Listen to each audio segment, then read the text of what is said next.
I just want to welcome you all to the quest for ROI. So how many know how to calculate it? Not very many hands, I know, it's a difficult thing. Two hands, yeah. So we're going to talk a little bit about the quest for ROI, and we have Hearst as our guest and Buddy Media, and we're going to talk a little bit about the experiences where brands are. And do you want to kick that off? Yeah, sure. So, first I'll introduce myself. I'm Mike Jandal, Chief Client Officer at Buddy Media. For those of you that don't know Buddy Media, it's enterprise software, and we have 4 products in our social marketing suite that help brands do everything from create, moderate, listen to conversations across all social channels, publish content, social content across all social channels, track conversion. So we're going to talk a little bit about that today. And then, also we have a deep suite of analytics that lets you track your social media metrics that you can use to track how vibrant your community is and how well you're doing in social. Great. So I'm Christine Welker. I'm with Hearst Digital, and we have a portfolio of probably about 24 properties, and they really do range between magazine sites, what we'll call just digital-only destinations, and a social shopping site called Caboodle. And what we'll talk a little bit about today is how we are staying relevant or driving ROI with our consumers, defined as the audience and then also the advertiser. Nice. So do you want to talk a little bit about how brands can use a platform like Buddy Media? So you guys do publishing, but then it's really the analytics. That's the part that I'm really fascinated with, because part of growing a community is really knowing whether the community is growing and is it healthy. So talk a little bit about what kinds of insights might a brand see for that. Yeah, absolutely. So I think, analytics and ROI is different across all verticals. We work with all verticals, so we've seen just about every quest for ROI. And we recently did a study with Booz & Company that asked brands, what are your business objectives for social media? And at the very top, it's what you'd expect, kind of advertising and promotions. Followed by that is PR. So definitely, there's a PR element to ROI of social media. Followed by that, you start to get into more of the customer service related topics, and then finally research, followed by sales. And what we found was, just about half of the brands that we surveyed through the Booz & Company survey said that sales was a primary business objective for social. So you can see that ROI touches a wide variety of business objectives across a number of different organizations.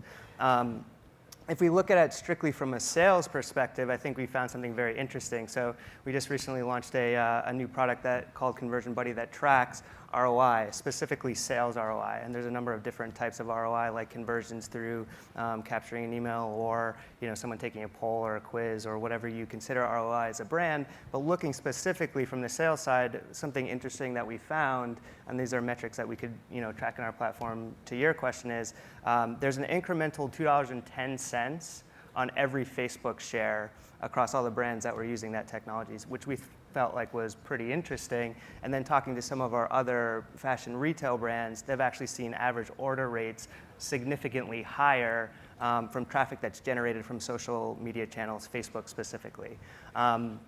So that's kind of on the business objective side. Our platform also tracks all the social media metrics: engagement rate, like rate, comment rate, feedback percentage, impressions, all of the metrics that you'd expect to track for social.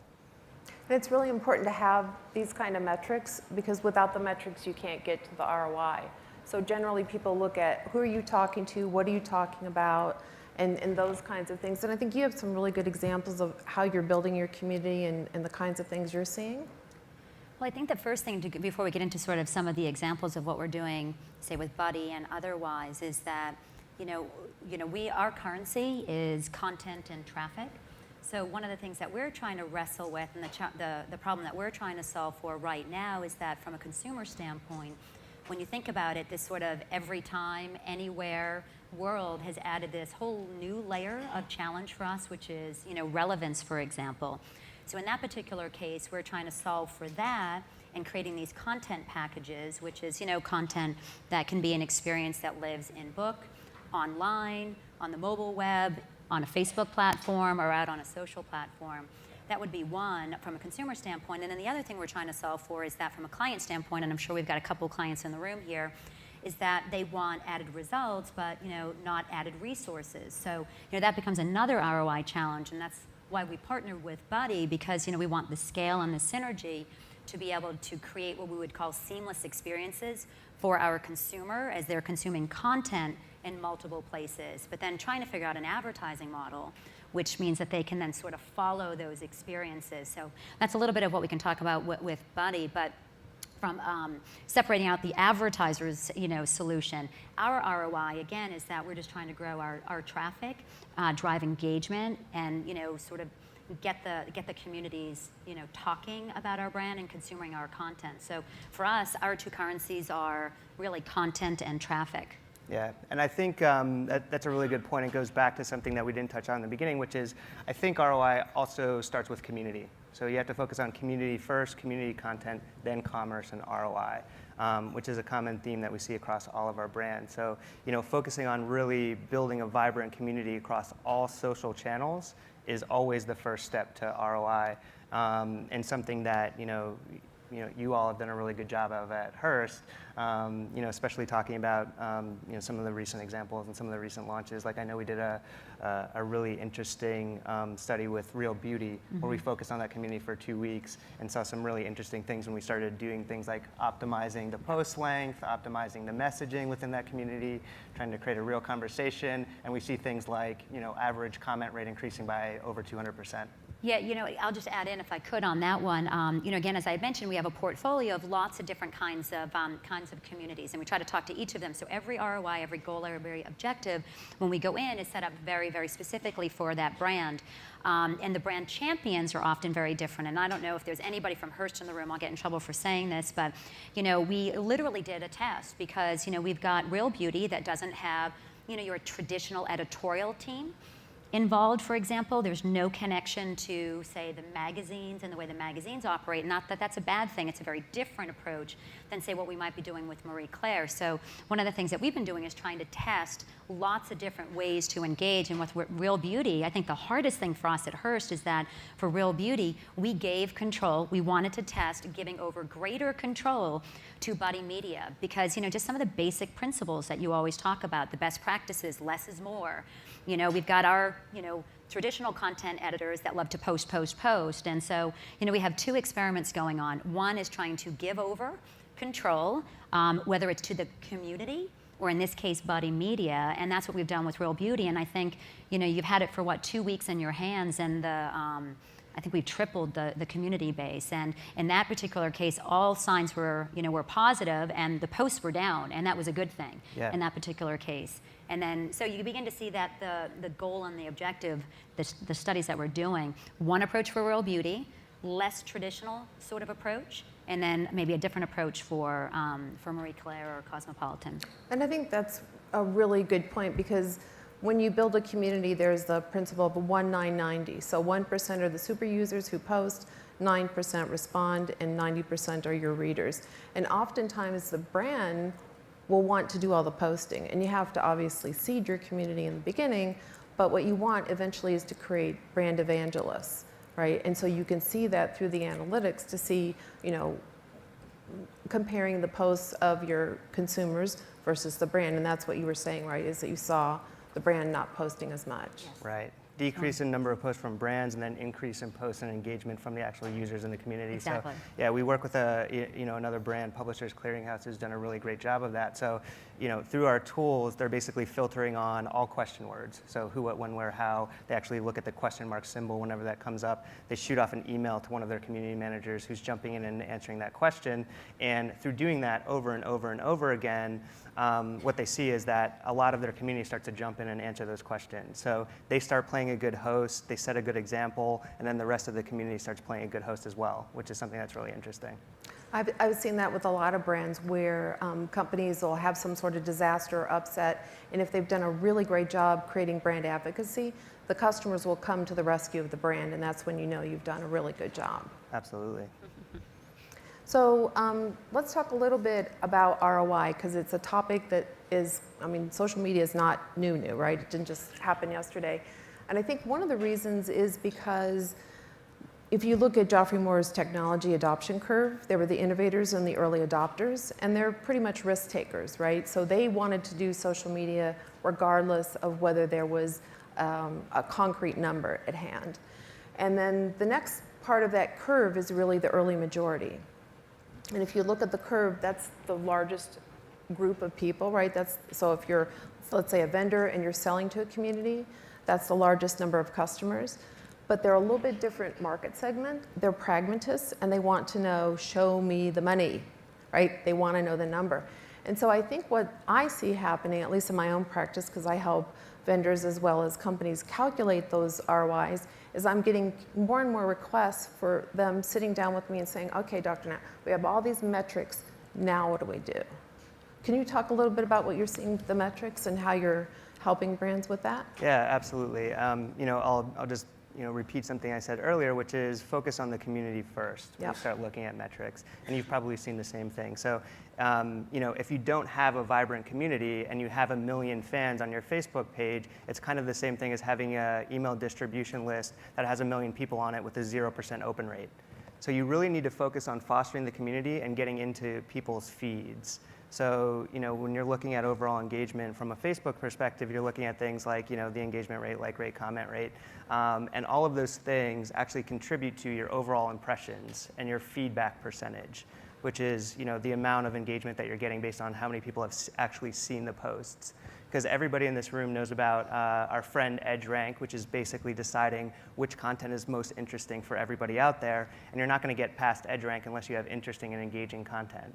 So focusing on getting more likes, getting more comments right off the bat, getting more link clicks, getting more shares, getting more RSVPs, getting more check-ins as a brand, you start to increase your overall reach as a brand. So that's where you focus on first, and then once you've nailed that equation and you have a vibrant community, you start moving on to the different types of ROI. So, risk mitigation, increasing revenue through sales, decreasing costs through, having product development happen on your Facebook page or PR happening on your Facebook page. And I think that's one of the things that we see a lot is that I have a couple customers right now, and they go, oh, look, Dr. Nat, we have a Facebook page. Look, we're posting. And so I go and look, and I see that there's no engagement. There's no customers posting. It's brand, brand, brand, brand, brand. And so what's really great is to have a tool like Buddy Media where you can actually show them the data and say, okay, here's an example of a community that's growing and vibrant, and here's what their numbers look like, and here's what a community looks like when there's not as much engagement. Yeah. And people say, well, I want to get to ROI. And then I'll say, okay, well, we need to get to the basic community building first. Absolutely, and then you can start looking at your community and figuring out what works. So we did a lot of research across the board to figure out things like what is the optimal post length, and we found out that it's 80 characters. So as a post increases, the amount of engagement decreases after 80 characters. We figured out posting on the weekend works best across the board. Posting on, actually, it's Thursday and Friday. Of every week. So when people aren't actually thinking about work, they're thinking about what they're going to do on the weekends. We all know Facebook is a social platform. You're going on there to see pictures of your friends and engage with your friends. So Thursday and Friday work best across all industries, and then that varies for specific industries. So once you start learning about the metrics that work for your brand, you can start figuring out what the right messaging is, what the right post length is, what the right time of day to post is, and all of those things help you increase your overall engagement rate. Do you want to share some Yeah, stuff? I'll add, because our relationship with Buddy Media did not start as a platform play. It was a couple of years, 2 years ago maybe, I don't even remember. And we were going in on a sort of product by product level, and we said, we have to get more organized around this. There's a lot of great consumer insight, there's a lot of good data there, but again, we weren't really ready, meaning Hirsch was, already sitting on a lot of data, and to take on more data, just layer it on yet another challenge. So, one of the things that we thought was in great value, both to our content team as well as our advertising partners, is to create greater scale and synergy. So we wanted to create greater scale and synergy across our 24 properties and have some best practices and organizing our data, because there was a lot of one-off social strategies and sort of social applications, all of this going on. And then from a marketing standpoint, Facebook is not an island. We have our advertising partners, and they are investing a tremendous amount of resources in Facebook and growing their community over here, yet there's this huge investment in Hearst and the brand communities that we have, whether it's in the pages of our magazine, on our websites, or on our Facebook page over here, and we thought we've got to create greater scale and synergy to bring these communities together. So that was the other thing that we did. One, we definitely needed the expertise around the data and insights to mine that, but to create that scale and synergy within our own portfolio across, say, Cosmopolitan, Marie Claire, and all of that, but then also from an advertising standpoint, lots of dollars over here, lots of dollars over here, but the communities were never talking to one another. So that was a problem we wanted to solve for and figure out, and I think that's what we did with Maybelline quite well, for example, is that, we said, we're doing a great program called Kisses for the Troops, and, we said, how do we bring these communities together and literally go cross-platform? And by that I mean, on and off our platform, onto the Facebook platform, the Maybelline platform, et cetera. Can you talk a little bit about the Maybelline program? Probably, at a high level, because we would never, reveal the metrics. It's I think, #1 success because it's been its 3rd annual program. And, I think what we did really well there is that they come to Hearst, again, for the audience and for the content. And we created a content package that they were deeply integrated within, a sponsor behind, and then we had this content package that, again, went in book, online. It was a mobile strategy and a Facebook strategy. I think what Maybelline did really well from a buddy standpoint is that they had lots of different things going on within their Facebook tab. So they had product galleries, eventing, driving to an event, I mean. They had the opportunity to literally go through like a product gallery and interact with their lipsticks and all of that. And then the viral e-card is really what they were trying to focus on, which is to send a card to the troops, all timed around Veterans Day. So you could probably speak to it better than I can, but I think it was the whole idea of bringing our communities together and having multiple levels of integration and interaction, never assuming that any one person was going to respond to the same thing. So somebody might interact with the event, somebody might interact with the card, somebody might interact with the product gallery. Yeah. But I think it was the whole idea of just sort of integrating around the content in a way that was very authentic, and having a good social marketing strategy around that. And having a cross-platform approach. Cross-platform, yeah. Yeah, so you're across many platforms, having conversations start on Facebook, nurturing those conversations, and then moving them along to actually have a richer experience, whether it's on, the property on, the .com site or wherever you want the experience to happen. So I thought that was really good. And then, you can also track, it's really important to be able to track all of those metrics across all of your platforms in one place. Because that's when the magic really starts happening, and you can kind of see trends across all of the social channels in terms of sharing, posting, and conversation happening. And I think the magic is really where it gets exciting, right? So phase 1 and 2, we're kind of like, okay, let's just do something. Let's get a community, let's grow. And now what we're seeing is, so imagine, if you will, I used to work in Detroit when I was a kid. I worked on the assembly line. And my dad, when I was at the dinner table, he talked about this guy named Deming. And Deming said, or my dad said, he said, was listen to your employees, listen to your customers, and take all that information and integrate it back into your company. And then you'll have great products, great services, really happy employees. And so kind of how, when I'm talking to executives, because sometimes they'll say, hey, Dr. Nat, don't tell anybody, but I really don't get this social media thing. And I say, okay, do you want to increase revenue? Do you want to decrease costs? And they're like, yeah, tell me more. And I say, well, remember Deming? That's what he talked about. And I see social media, and what's great about your platform is the ability to aggregate this data. So imagine if you had feedback from your customers and your employees, and you made a product that they actually wanted, right?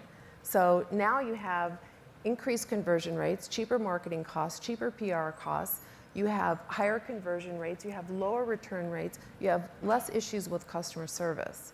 So this is really kind of revolutionizing, in a way, the way that businesses operate. And one of the things I think that we have to look at, and maybe you can speak to this, is how willing are companies to really look at the data? It sounds like you guys are really open, and that's really fabulous. Yeah, absolutely. I mean, I think it's really important to dig in the data right away and find out what's happening in all of the conversations and what they're about in terms of your product offering. So we do a lot of work with a lot of our brands to understand, are your conversations that are happening on the Facebook page happening about your products, and which products are those? So we can actually we can report those metrics back to the brand and say, this percentage of your conversations are happening about a specific product, and that's influencing not only the product decisions themselves about changing maybe features of their products, but when to release those products and how to market those products.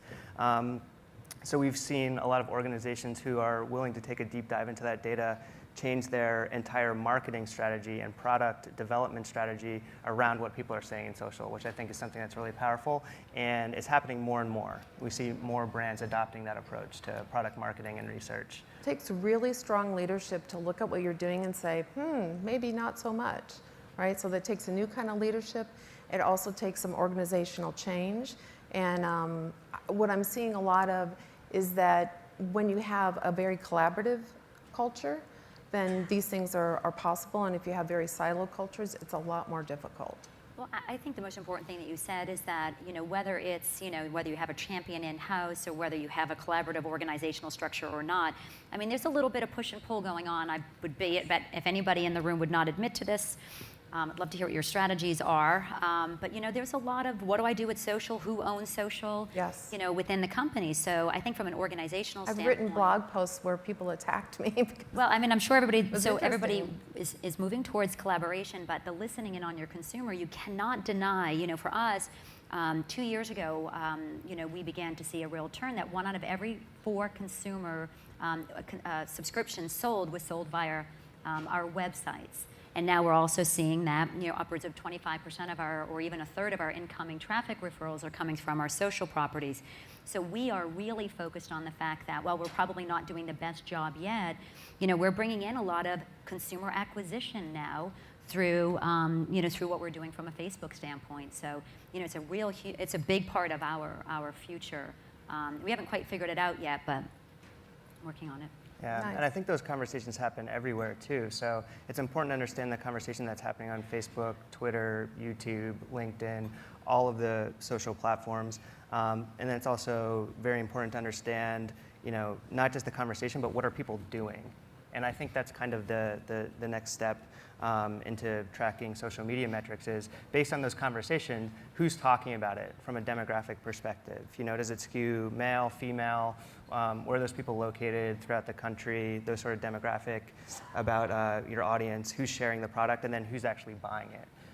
So we recently launched a technology that you can embed on your .com, and we track conversion. So it's whether you're collecting an email or you're actually converting to a sale, we understand who has shared those products, who's talked about them, all of the traffic coming back, and the actual purchase price from social conversations that are happening. So not only what people are talking about, but actual consumer behavior is kind of the next step in this whole iteration of understanding the audience better. Can I add one more thing, and then I know we're done? That's going to be really important for partners like us, because the whole idea of build it once and use it multiple times really does matter, again, because it's a real strain on everybody's resources. So the whole idea that even for us, from a content standpoint, that's why these content packages really do matter, because the single use strategy, or just trying to monetize content on a single time basis, or to create content packages that can, or if it's just a poll or a quiz, that can live beyond a single time use is going to be really important, because otherwise the resources will never keep up to the demand. Right, that's a huge ROI to look at the scalability of that. Instead of having every single property doing their own thing, now you can do it collectively. Well, it looks like we're almost out of time. We maybe have the opportunity for one question if there's anybody out there. If you want a little more detail, if you wanted really like meat and metrics, I do have a PowerPoint on my website, which is www.drnatalienews.com, if you want the super nuts and bolts of ROI. It's always hard to know how to present this topic, so we tried to do it topically. Any questions out there, or yes? One of the things that we've heard about EdgeRank and trying to get onto the front end, Facebook is still sending our emails to other, as in people don't actually get the email in their normal feed or in their normal inbox. How do we change that equation? Because to engage is a bit challenged to get them even in the feed. Buddy, you want to? Yeah, sure. And which email are you? Well, which email are you talking about first, so I understand? The inbox on messages on Facebook. The When I go to messages on Facebook, I only see the messages of my graph. I don't see the brand messages.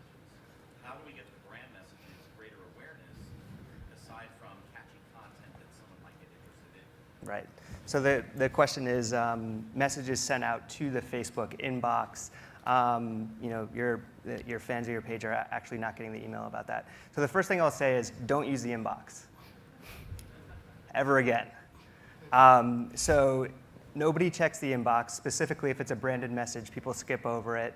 And what you should really be focusing on is getting content into the news feed. And now you have two ways to do that as a brand. Obviously, it's focusing on, like you said, getting catchy content in the news feed. But then you also have ticker, which is more of the real-time news that's coming out. So every single post is coming out. And ticker's new, so we don't know a ton about how that's going to impact the brand space and brand marketing space. But really, those two things are what you should be focusing as a brand. That's where consumers are actually spending their time looking at their feed, trying to figure out what their friends did over the weekend. And we've seen over time that brands posting out to the inbox is not very effective at all. Is that it? That's it, yeah. That's it. All right, guys, thank you very much. All right, thank you.